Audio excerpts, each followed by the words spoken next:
Our next guest has been instrumental in creating a city where filmmakers, entrepreneurs, studios, and creators can imagine something bigger. He's helped lay the foundation for Newark to become a true destination for storytelling, innovation, and opportunity. So let's welcome to the stage, back to the stage, Joy Reid for a Hollywood East and so much more conversation with Mayor Ross Baraka. Yes, make some noise, make some noise.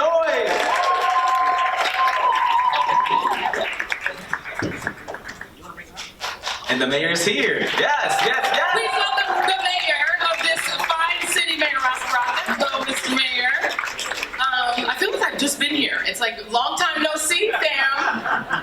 Mr. Mayor, thank you so much. Well, thank you for having me in your city. Thank you for being here. I'm impressed. This is my first time at NJPAC. It's beautiful. And I'll tell you, one of the things that, you know, as a New Yorker, when we come across the bridge, we just don't know what to expect, right? And a lot of New Yorkers kind of almost think of New Jersey as like the suburbs of New York. But what I'm really realizing is Newark is coming into its own. This is a different city from the one that the last time, I mean, I was here for a couple of years ago, but it's growing. The city is definitely growing, but you know, the arts and entertainment in Newark has always been popping. So yeah, you know, all of it since like Sarah Ball, Willie Lion Smith, you know, all the big clubs in New York. After the artists played there, used to come to Newark afterwards and have these kind of jam sessions in the city with all the clubs. If you look at the history of jazz and blues in the city of Newark, you'll see that it has a very rich cultural history. Those little clubs that we have all in the downtown area around Lincoln Park Coast Cultural District, all up and down, you know, the Central Business District, a lot of jazz and blues clubs. Not to mention producing Lauryn Hill and Queen Latifah. Right, absolutely. Hip-hop also has roots in Newark, and so, but before we get to that, I want to get to that and the potential for the city to not just become a home of the arts, the musical arts, but also the Hollywood. The sort of maybe this is going to become the new Hollywood of the East. But I'm going to put a pin in that for a second because you actually were the first person we interviewed for my show, for the Joy Reid Show. You were our first interview. You clap for that. Yes, he was our very first interview. And we interviewed you at the State of the People convention, which you were good enough to come out to the New Jersey, the Newark stop on State of the People. And this was just after you had been released after being arrested for trespassing at Delaney Hall. Right. And that private prison that you were saying was illegally occupied or illegally operated in your city. Talk about where we stand now with Delaney Hall. Where does it stand? Is there more oversight now? Has anything changed? Well, there's certainly a lot more attention there. We have a lot more federal delegation, our delegation, and many other Congress people have been there to provide oversight. Most of them coming out with the same observations that the place is like horrible, it's not operating properly, some inhumane conditions going on. We could have told them that before they got there in terms of them following state and local laws, have been incredibly abusive, wouldn't even let the governor and the State Department of Health in, definitely wouldn't let any of us in the city of Newark. So it's basically the same. I mean, there's a lot more attention, a lot more activity, but the things that are going on, so we're in court still under mediation between whether they should follow state and local laws or not, which is insane to me, but you know, nobody else could do that. And Todd Blanche, when he was during his confirmation hearings, claimed that he had not had personal conversations with the sort of national security officials before you were arrested. Is that true? Well, according to the court where Congresswoman McGuire is going through, they unearthed, you know, some phone calls and conversations between Blanche and the gentleman who actually arrested me. So he got, and the guy, they got him on a body cam video saying that we're going to arrest the mayor now, and I got this directly from the assistant AG or the deputy AG or whatever it is, and at that time it was him. Yeah. So that would indicate that maybe he didn't tell the truth before the committee, is what. Sure. Yeah. How is LaMonica McIver doing? Have you been in contact with her? We know she was very pregnant and is still facing federal charges of maybe 17 years in prison for, let me see, defending an elder congresswoman from getting pushed around by ICE. Well, I mean, the congresswoman is dope, just by the way. So she's doing good. She is still out here representing us, doing her job every day. A lot of stress on her, as I know, trying to raise money for this case, which is probably over $1 million on her behalf. At the same time, still trying to represent the 10th Congressional District and fight these charges, which are trumped up and no pun intended, and and are just outrageous. She shouldn't be dealing with this at all, facing 17 years. Yeah, and what's interesting, about New Jersey is that it is one of the bulwarks standing up for democracy in this moment. We're really depending on states to stand up to this autocracy, and this state has done it, and you have done it. The city has done it. Talk about this. What stresses are being placed on this state? We just heard the head of the Department of Homeland Security say that states will be defunded, have their elections infrastructure defunded if they don't go along with the Save America, which is not a law, and hand over the database of all of your voters, all of the state's voters to the federal government, which is not legal, not constitutional, and that they might jail officials who don't comply with these sort of made-up fears of non-citizens voting.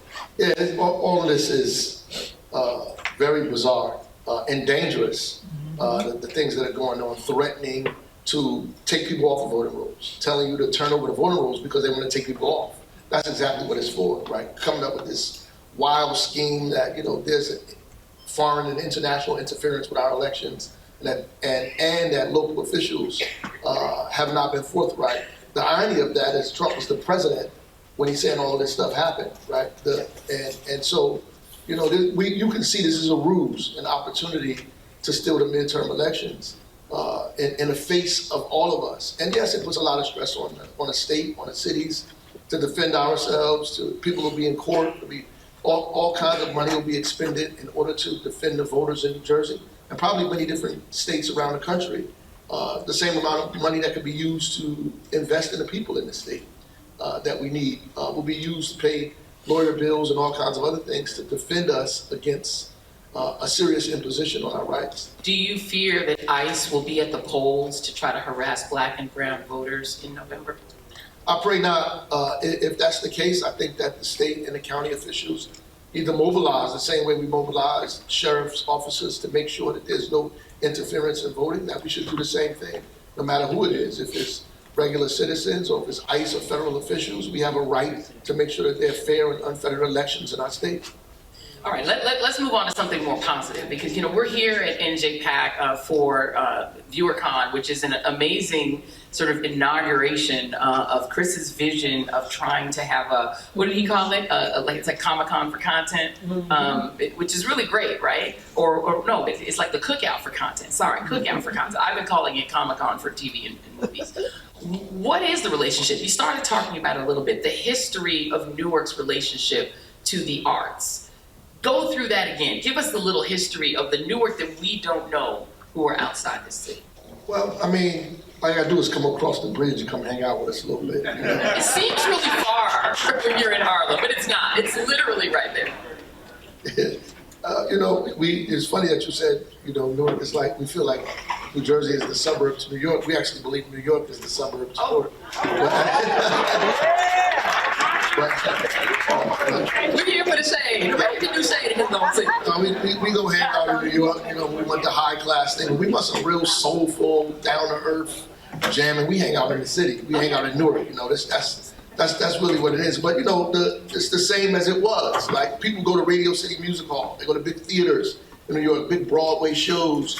When they wanted to come and really get the real music. So you get Dizzy Gillespie playing at Radio City Music Hall. You go to one of these clubs in Newark and see a great jazz musician playing on a piano in a jam session in the city of Newark. So we're just trying to bring that culture, that history, that feeling back, that old-fashioned, I want to have a good time, grind to some real blues music. You can come to Newark to a speakeasy, and that's really, we want to create that atmosphere. And we know that it has incredible economic impact in the town. Folks don't understand the relationship between arts and the economy, and arts and social justice, and arts and education. All of those pieces we've been in Newark trying to put together, which is why now we have been listed as the 8th most vibrant arts city in the nation, right?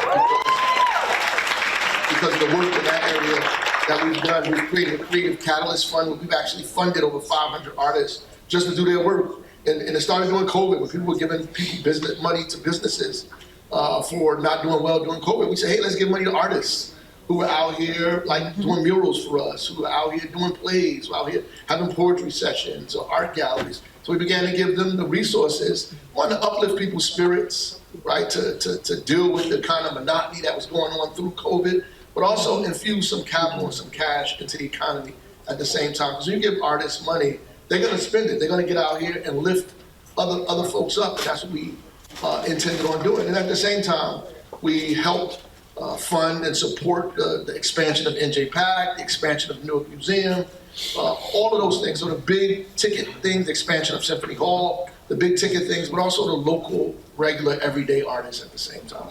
And so the last time that Chris had me out here hanging out, we were touring the Audible facility. So Audible is here in a big way, but that is now expanded. I mean, the sort of big Hollywood has come to Newark. Talk about that. Yeah, Audible has been just like an awesome partner, to be honest with you. Just, I have to shout out Aisha Glover over there. She's been doing an awesome job with making sure that their policies and resources have been diverted to Newark, right, trying to help us advance the economy here in the city of Newark by funding Black, brown, mostly women businesses to come to the city of Newark and set up shop. We've partnered with Invest Newark to be able to do that. Invest Newark has also gotten a $750,000 grant from the state to be able to invest in creatives, people that want to be filmmakers, people that want to be stagehands, folks that are interested in writing screenplays, all of that in the advance of Lionsgate being built, in the process of being built in the city of Newark. So we're mobilizing all of our efforts to make sure when Lionsgate comes, that Lionsgate is just not some foreign thing in the city of Newark, that it actually becomes a part of the fabric of the city of Newark, that we go in and out of that place, not just economically, but socially and culturally as well. Yeah, so my sister's an actress. Shout out to June Carroll. She's in Hollywood in LA. She's done a lot of work out there. And she's actually gotten a lot of work in Toronto. So typically what happens is if, Hollywood studios want to sort of recreate an East Coast look, they'll go to Toronto and do it. But Newark is right here. And we know that Hollywood has stretched outside of its boundaries and gone to Atlanta. They tried to do Florida, but Florida didn't want to do the tax credits because there was a Republican governor and they didn't want, lefty Hollywood coming to their town, so they dropped the ball. But do you see an opening now? Because there's a potential here that you could say, no, Toronto, we don't need you. You can come here. There can be studios here. For sure. New Jersey is becoming Hollywood East anyway. All of the stuff from Netflix to Lionsgate, people are moving studios here. Most of the content is created in studios now. Yes. You don't need these big Hollywood places. And so as long as you can have those platforms where the studios exist, you can create the content that you need.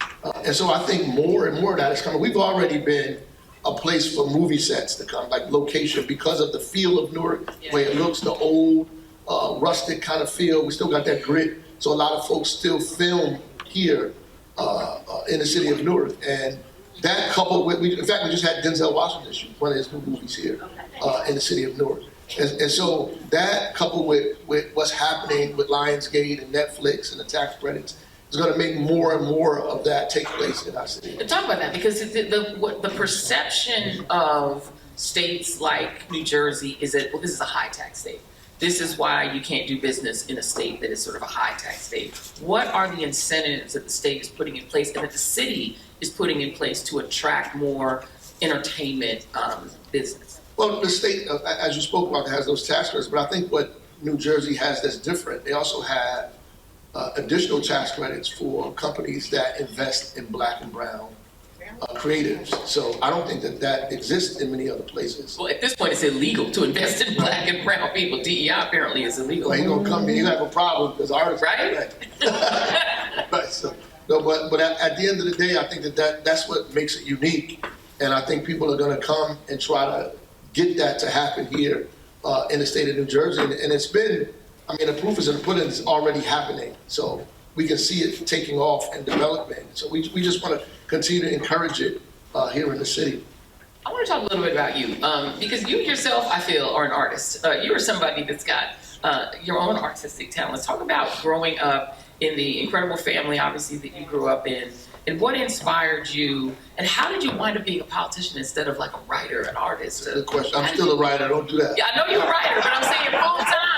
You're a writer, you're a good writer. My father used to say, don't lose your poetry license. There you go, amen. That was my boy, don't lose your poetry license. You know, I always, when I drift away, it always comes back to me in his voice. Yeah. Don't lose your poetry license. So sometimes I go to the studio in New York with Jerry Wonder and do poetry over hip hop beats or tracks at 2 or 3 o'clock in the morning because he's crazy. But we do that. That kind of keeps me grounded. I still write from time to time. But I grew up in the household of Miriam and Amina Baraka, where they used to have parties and all kind of international poets and playwrights who used to get up and read poetry, give speeches.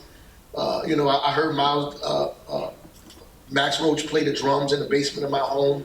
Nina Simone played the piano in my living room, you know, so this is the atmosphere that I grew up in, all kind of international revolutionaries and artists. So for me not to be affected by that, I would be half crazy or you know, brain dead. But at the end of the day, that had, you know, me absorbing that had obviously an effect on the way I see the world, the way I view what I should be doing in the world. My father was never wanted me to get involved in politics, by the way.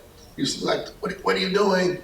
You know, and but when he passed away, he was at the hospital at Beth Israel, passing out my literature to people who couldn't vote for me. Hey, my son is running for mayor, to doctors and nurses. I said, Dad, they don't live here.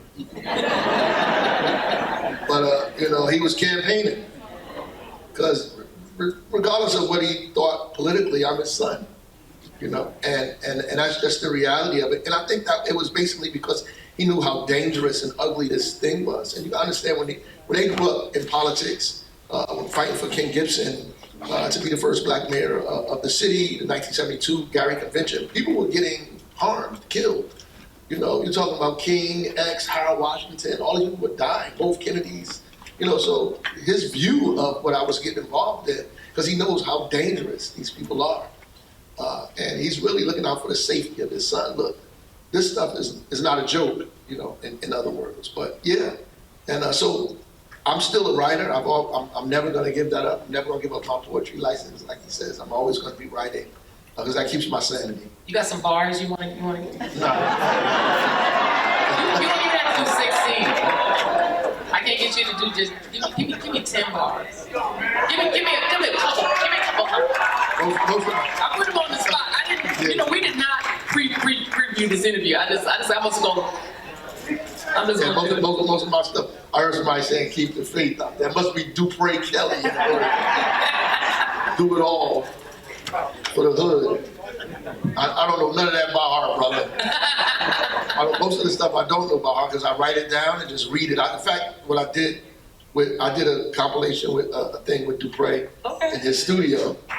He got us on Keep the Faith. When is this getting released? Like, we need to have it. It's already out. It's out? Okay. It's called Keep the Faith. Okay. And he asked me to do it. I wrote it right there. Yeah. And just did it in the thing with him. I'm gonna download it as we done here. That's basically how it goes, you know.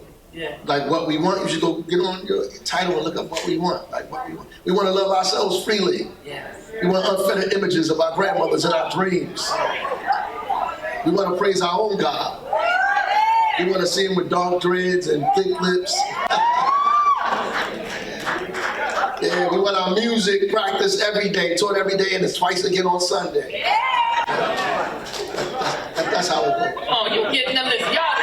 You need a clap for that. What I love about you and the way you do politics is, you know, you mentioned the Gary Convention. Yeah. In a sense, I feel like we're being lulled into like a to-be stupor to where we're losing our revolutionary imagination. And to me, you still embody that revolutionary imagination, right? You fearlessly say we are going to uplift blackness in a time of anti-DEI, and you don't seem afraid about that. No. What do you think is missing from our imagination, our sort of moral imagination as a people? What do we need to be thinking about? Well, the first thing that slavery steals from you is your imagination. Because if you can't see freedom, you won't ever get there. Right? If you can't see the place where you want to go. And it's difficult because if you are every day inundated on a plantation, being beat down, your hope leaves you, right? So this idea of hope and imagination is something that our enemies want to steal from us. That's why joy is important, right? Because if you can't find a reason to be happy, a reason to be joyful, a reason to wake up and see the next day, then you'll stop fighting, right? Because what you're really fighting for, people make it all of this other stuff, and we are fighting for our material conditions to change, but you're really fighting for the ability to be happy, right? To be joyful, to see the world in your image, right? To love, that's why I say to see ourselves, our children to see themselves, praise their own God, right? To be able to see themselves in the highest elevation of everything. And that's really what it is. And if people are stealing that from you or taking that from you, you cease to want to live. And that's why art is important. Because in order to create, in order to build, in order to express these kinds of things, you have to have some optimism, right? You have to be able to see the world better than what it is today. And that's what artists bring to the table. They can see a new place that most people can't see, right? When you listen to good music, when you see a good movie, right? When you read a great poem, a great story, right? And it uplifts you, it encourages you, it strengthens you. You feel like you can win. And that's what people want to take from you, your thought that you can actually beat these people, that you can actually win this thing. And we can. Yeah. We can. 100%. Yeah. Absolutely. So, when I do the interviews, we call them in the basement, shout, it's an homage to Big Tigger's The Basement back in the day. So we do our interviews in person, we call it The Basement. And the way that I like to close those interviews is I love to ask this question. And it turns out for sometimes it's like a harder question to answer than maybe nowadays than it used to be, is what gives you joy and what gives you hope? My children give me joy, watching them, play and swim, watching my daughter talk to people who ain't there. Now that might be spirits, I'm just saying. All the stuff, that brings me like all of the joy in the world, but it also makes real what you're fighting for. Yeah. Because it gives it real context. That look, this place is crazy. Like, I can't imagine leaving this planet the way it is while they're trying to traverse it. And so that it gives it context. So they bring me incredible amounts of joy. Just watching my son try to tread water without drowning was bringing me joy. I was like, this boy is crazy. But at the end of the day, the hope. I get hope out of every win that we have in difficult times. Like every time that we score a point on the board, it's like a game when you're down by 29, like the Knicks, right? Yeah. By 29. Listen, the Anunoby miracle. I'm like, this got the hand of God. Like, what is happening? Yeah, they came down for 29, a miracle. You start losing hope. Then you see that comeback coming. You say, this is possible, right? And every time we win a court case, every time somebody pushes back, every opportunity, I see folks in social media, on TV, not buying into the craziness that's going on, fighting this thing. It gives me hope that it's not all over. And my mother's voice, who tell me this too shall pass. She said, boy, we made it through World War I, World War II, Vietnam, Jim Crow, lynching, civil rights, all of this stuff, and we're gonna make it through this too. Amen, amen, amen, amen. And I'm from Brooklyn, so sorry we took the Nets. Y'all can root for the Knicks with us. Like, sharing our I was joy. rooting for the Knicks because they were in the championship. Oh.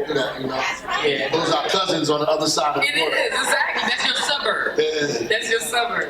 Okay, so you give us, we have 3 minutes to go, so I want you to give, for those of you who are on the live stream, people who are going to watch this later, people who are thinking, you know what, I want to make a film, I want to be a filmmaker, I got a film studio, I got a movie company. Give me the mayor's elevator pitch for Newark as the new Hollywood. Go.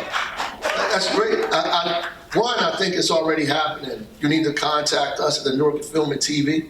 We have 2 film festivals that happen in our city, incredible film festivals. International Film Festival, Black Film Festival. Folks come from all over the place to present and their films here. Michael B. Jordan is a Newark graduate from Arts High School.